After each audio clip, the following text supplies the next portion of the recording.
आंदोलन बरकरार है, लेकिन वार्ता का इंतजार है। 29 दिसंबर वो तारीख जब किसानों ने समय दिया है 11 बजे का सरकार से बातचीत का, लेकिन फिलहाल अभी तक जवाब वापस नहीं आया है। लेकिन इस बीच एक बड़ी खबर जरूर आ रही है। बड़ी खबर से आपको रूबरू करा देते हैं। किसान आंदोलन से जुड़ी बड़ी खबर। भारतीय किसान यूनियन के आह्वान पर सभी टोल फ्री, हरियाणा के सभी टोल प्लाजा फ्री रहेंगे। अनिश्चितकाल के लिए ये तमाम टोल फ्री किए जाएंगे। बड़ी खबर आपको बता रहे हैं, अहम जानकारी दे रहे हैं। कृषि कानूनों को रद्द करने की मांग है और इसी के चलते पहले किसानों ने 3 दिन टोल फ्री कराए थे।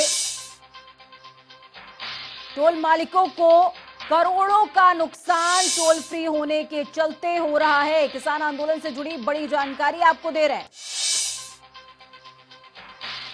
भारतीय किसान यूनियन के आह्वान पर सभी टोल फ्री कराए गए हैं। हरियाणा के तमाम टोल फ्री रहेंगे और ये टोल अनिश्चितकाल के लिए फ्री होंगे। आप सोचिए कि जब 3 दिनों में इतने करोड़ों का नुकसान हुआ, तो जब अनिश्चितकाल तक ये टोल फ्री का सिलसिला जारी रहेगा तो क्या हश्र होगा।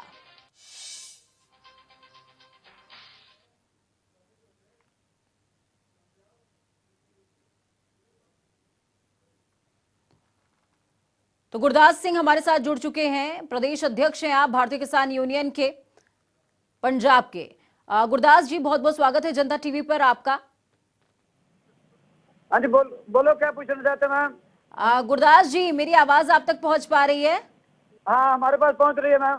ठीक है गुरदास जी, टोल फ्री अनिश्चितकाल के लिए करवाया गया है। 3 दिन में करोड़ों का नुकसान हुआ था। अनिश्चितकाल के लिए करने की क्या जरूरत पड़ गई, क्या रणनीति है आगे की आपकी? मैम, हमारी जो 3 बिले काले बिल है, उसके लिए हम 1 महीने से आज 3 बॉर्डरों पर बैठे हैं। पंजाब के कुंडली बॉर्डर, सिंगू बॉर्डर, टिकरी बॉर्डर। और हमारे राष्ट्रीय प्रधान मास्टर शिवराज सिंह जी बैठे हैं न्योडा बॉर्डर पे। हम कल डिबेट में यही बोले थे, जेकर जितना जरे 3 बिल माफ नहीं किए जाएंगे, वापस नहीं ले जाएंगे, हम इस धरना नहीं चुकेंगे। हम ट्रालियां से हमारा कच्छ पंजाब से बढ़ रहा है। हमारा एक बच्चा और बूढ़े हमारे वहां पर पहुंच रहे हैं। हम ये लड़ाई आर पार की लड़ेंगे। गुरदास जी, आगे की क्या रणनीति है? और भी सिर्फ आज हरियाणा के आपने टोल जो है फ्री करवाए हैं, क्या आगे और राज्यों के भी टोल फ्री होंगे? मैम, ऐसे सारे इंडिया में टोल प्लाजे खाली फ्री कराएंगे। और इनका जो बीजेपी मंत्री है, इनको भी घर घर के जाकर घेरेंगे। जितना चले हमारे बिल माफ नहीं होंगे, वापस नहीं होंगे, हम लड़ाई लड़ते रहेंगे। लड़ाई किए तो महीने की बात करता था मोदी साहब, तो सोचता था कुछ दिन पर वापस मुड़ जाएंगे। हमको 1 महीना हो गया, हमें 1 साल की, जितना चर मोदी साल के 4 साल बाकी है, 4.5 साल बाकी है, हम लड़ाई उतना चर जारी रखेंगे। क्योंकि पंजाब का किसान संघर्षमय जानदा लड़ना, क्योंकि असि करतार सिंह सराभा के, भगत सिंह के भाई और बेटे हैं। गुरदास जी, देखिए तथ्यों पर बात करते हैं। 29 दिसंबर की आपने जो है, यानी कि कल का आपने डेट दिया है गवर्नमेंट को बातचीत के लिए, आप लोगों की तरफ से दी गई है, 11 बजे का समय दिया गया है। कोई अभी तक जवाब आया है क्या? मोदी असि इसके मीटिंग करने के लिए तैयार है मैम, पर सानू नहीं लगता भी ये बिल वापस लूंगा। कल डिबेट में यही बोले थे हमसे भी सुधार करा लो। हमने कहा हम 3 बिल माफ करा के जाएंगे। चौथा बिल है जो पराली वाला, वो 3 बिलों से भी घातक है। आओ बिल भी माफ कर, 4 बिलों ते बिजली वाला बिल, 5 बिल असी रद्द करा के जावांगे। उन्होंने जर इथों वापस नहीं जावांगे। लेकिन गुरदास जी, गतिरोध कहाँ बना हुआ है आप लोगों में? डेडलॉक कहाँ बना हुआ है? किन बातों को सरकार नहीं मान रही है, किन बातों को आप मनवाना चाह रहे हैं? अगर वो 2 कदम पीछे जा रहे हैं तो आप भी 1-2 कदम पीछे ले लीजिए। असि 1 कदम आगे जाएंगे मैम। वो लड़ाई साडी ये है, असि जो साडा MSP आ उसनों असि गारंटी बनाना चाहते हैं भी कानून तौर पर बनाया जाए। क्योंकि जो MSP तो घट खरीदूगा कोई भी, उन्हें 420 का पर्चा लगे। बड़े असि उसनों एक खेती कानून बनाना चाहते हैं, ना कि MSP तो अगे भी उन्होंने चलता ही है। सारे देश में कितने चलता, ना कुछ फसलों में लेते हैं। हम वो कानून को कानून दायरे च लिया चाहते हैं। जो MSP तो घट खरीदेगा 120 की धारा ला के उसको सजा हो। और एक ये भी बनाया जाए कि खरीदेगा कैसे रेट और खाने वाले को क्या रेट बेचेगा। इतनी जमाखोरी, इतनी लूट बढ़ जाएगी, इसलिए ਅਸੀਂ ਇਹ ਲੜਾਈ ਇੱਥੇ ਲੜ ਰਹੇ ਆਏ ਆ। चलिए। हर एक किसान वर्ग का इसके ठीक है, साथ ठीक है, वर्ग चलिए। नुकसान है। ठीक है गुरदास जी, बहुत बहुत धन्यवाद, आप हमारे साथ जुड़े। अहम जानकारियां आपने साझा करी हैं, अपने विचार जो साझा किए हैं वो बेहद कीमती हो जाते हैं इस वक्त में जब गतिरोध की स्थितियां लगातार बनी हुई हैं। पहले किसानों ने 3 दिन के लिए, तमाम दर्शकों को बता दें कि 3 दिनों के लिए टोल प्लाजा फ्री था, लेकिन उस दौरान करोड़ों का नुकसान हुआ है। अब टोल प्लाजा अनिश्चित काल के लिए, और जैसा कि गुरदास जी कह रहे हैं कि न सिर्फ हरियाणा का बल्कि आगे रणनीति और है, all over India toll plaza free करवाएंगे। सोचिए कितना आर्थिक नुकसान देश को अब झेलना पड़ सकता है, ये बहुत बड़ी बात है। हरियाणा के सभी टोल प्लाजा अनिश्चितकाल के लिए फिलहाल फ्री है।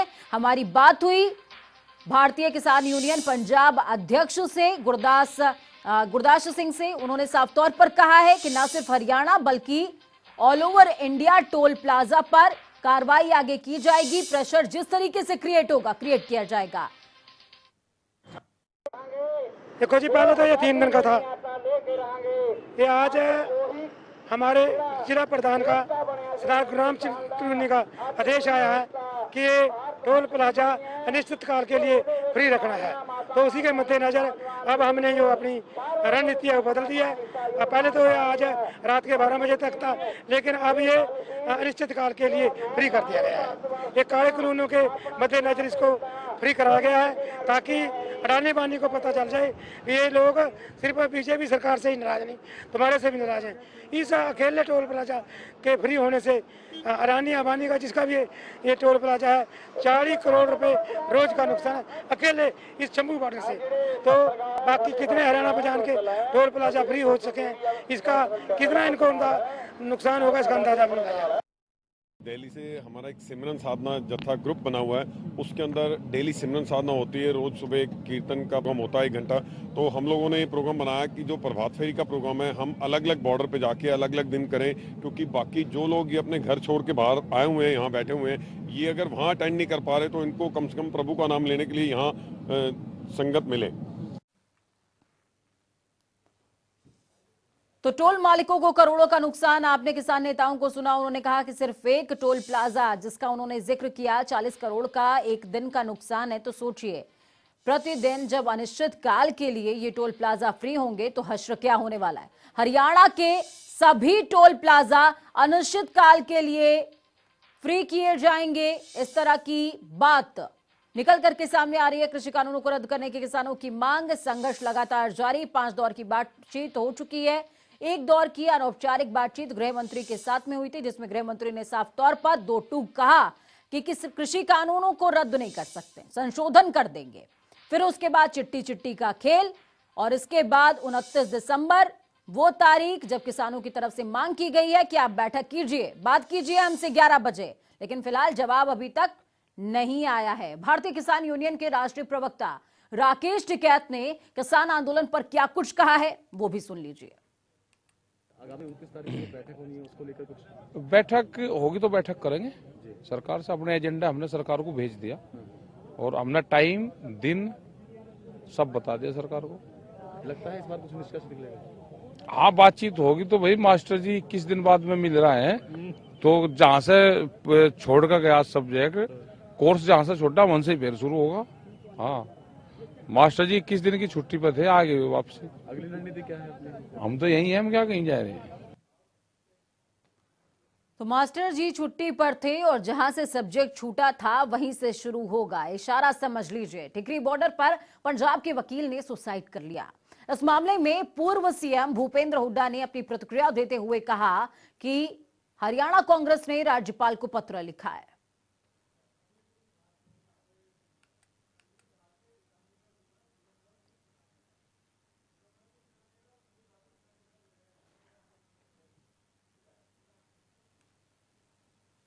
तो संदीप भारती हमारे साथ जुड़े हुए हैं, किसान नेता हैं आप, और दिगंबर जी भी जुड़े हैं हमारे साथ में, किसान नेता हैं आप। संदीप जी बहुत बहुत स्वागत है आपका। जी नमस्कार जी। संदीप जी पहले भी आपसे लगातार बातचीत होती रही है, जनता टीवी पर बहुत बहुत आपका स्वागत है। और मैं आपसे ये पूछना चाहूंगी कि टोल फ्री तो करवा दिया है, आगे की रणनीति क्या रहेगी? 29 दिसंबर की तारीख दी आपने, गवर्नमेंट को 11 बजे का वक्त दिया है बातचीत के लिए, लेकिन उधर से तो अभी किसी तरह का कोई प्रतिक्रिया आई नहीं है, तो आगे क्या रणनीति होगी?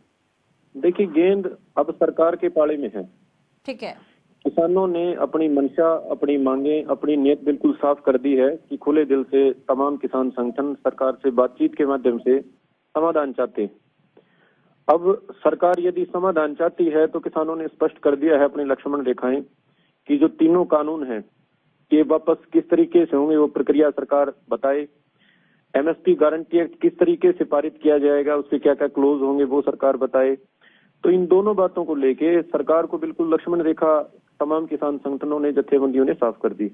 अब सरकार यदि खुले मन से जो बार बार दावा करती है बातचीत का, उसी तरीके से यदि बातचीत करना चाहती है तो इन दोनों बातों के ऊपर अपना रुख स्पष्ट करके और खुली नियत से, साफ नियत से किसान संगठनों को बातचीत के लिए बुलाए। लेकिन अभी तक जो लग रहा है कि सरकार बातचीत के नाम पे खाली टाइम काटना चाहती है। ठीक है संदीप जी, मैं आपसे बातचीत को आगे बढ़ा रही हूँ, लेकिन दिगंबर जी भी हमारे साथ जुड़े हुए हैं। दिगंबर जी, बहुत बहुत स्वागत है जनता टीवी पर आपका। मैं आपसे पूछना चाहूंगी कि टोल फ्री हो चुके हैं, आगे की क्या रणनीति रहेगी, क्या आप लोग सोच रहे हैं, आगे किस तरीके से और प्रेशर क्रिएट किया जाएगा? देखिए, किसान तो बैठा हुआ है आंदोलन पर, और सरकार जिस तरह से हठधर्मिता दिखा रही है उस तरह से हठधर्मिता किसान सरकार को नहीं दिखानी चाहिए। किसान की बात सुननी चाहिए, गंभीरता पूर्वक बात रही प्रेशर बनाने की, तो किसान तो तैयार है गांव गांव में। पश्चिम उत्तर प्रदेश की अगर आप बात करें, यहाँ गन्ने की खेती होती है, इस समय गन्ने में व्यस्त किसान है, लेकिन पूरी तरह से किसान मन बना हुए है। सरकार दूसरी तरफ तो काम कर रही है बहुत ज्यादा। तो सारे अधिकारी गांव में जाएंगे, गांव में चौपाल लगाएंगे, सारे मंत्री चौपाल लगाएंगे। पूरी सरकार पिछले 1 महीने से किसान के सब्जेक्ट पे ही लगी हुई है। ये किसानों की बहुत बड़ी जीत है।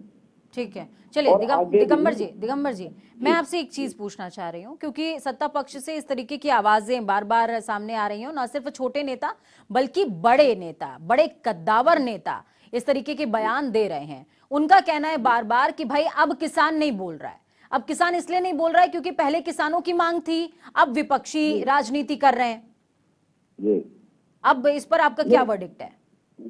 नहीं तो ये जो बॉर्डर पर बैठे हैं किसान और गांव में जाए ना, भाई किसी भी जनपद के अंदर, शामली में परसों कार्यक्रम हुआ जो प्रधानमंत्री जी का कार्यक्रम था, वहाँ पुलिसकर्मी बैठे पाए गए, मीडिया ने खूब दिखाया, पुलिसकर्मी बैठे हुए उस भाषण को सुनते पाए गए, किसान तो नहीं गए।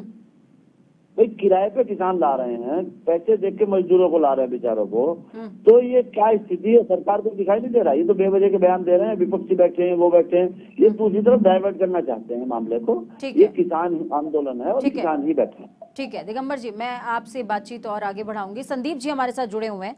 संदीप जी, आप तथ्यपरक बात करते हैं, इस वजह से मैं आपसे ये सवाल पूछ रही हूँ कि जिस तरीके से पहले कहा गया आप लोगों की तरफ से कि हमें एमएसपी का क्लॉज चाहिए, एमएसपी पर लिखित आश्वासन गवर्नमेंट दे रही है। आप लोगों ने इसके पहले कहा कि भाई एसडीएम मामले को सुलझा नहीं सकता, सिविल कोर्ट आपको दे दिया गया। अब गवर्नमेंट कह रही है कि जब सारी चीजें हमने दे ही दी, सारे क्लॉज पर हम मान ही गए, तो फिर बात रह क्या जाती है? क्यों संशोधन के लिए तैयार नहीं है? देखिए, बात सरकार की नियत पे है। ये जिस तरीके से अध्यादेश लाए गए थे उससे किसान के मन में एक शंका पैदा कर दी है कि एमएसपी को खत्म करने और मंडी व्यवस्था को खत्म करने के लिए लाए गए हैं, और इसलिए किसान जो है सिर्फ आश्वासन या लिखित आश्वासन से संतुष्ट नहीं होता है। और लिखित आश्वासन के नाम पे इन्होंने 15 लाख वाला, 2-2 करोड़ नौकरियों वाला, सब तरह का इन्होंने आश्वासन दिया था। तो अब तो बात लिखित कानून से बनेगी। अब तो जिस तरीके से ये 3 बिल पास किए गए हैं, उसी तरीके से सरकार को एक चौथा बिल पास करना होगा संसद में। ठीक है, जिसमें एमएसपी, माने कि आप ये कह रहे हैं कि बीच का कोई रास्ता नहीं है? हाँ जी, चलिए ठीक है। चलिए, बहुत बहुत धन्यवाद संदीप सिंह जी हमारे साथ जुड़ने के लिए, और दिगंबर जी आप भी हमारे साथ जुड़े, बहुत बहुत धन्यवाद, बहुत बहुत आभार आपका।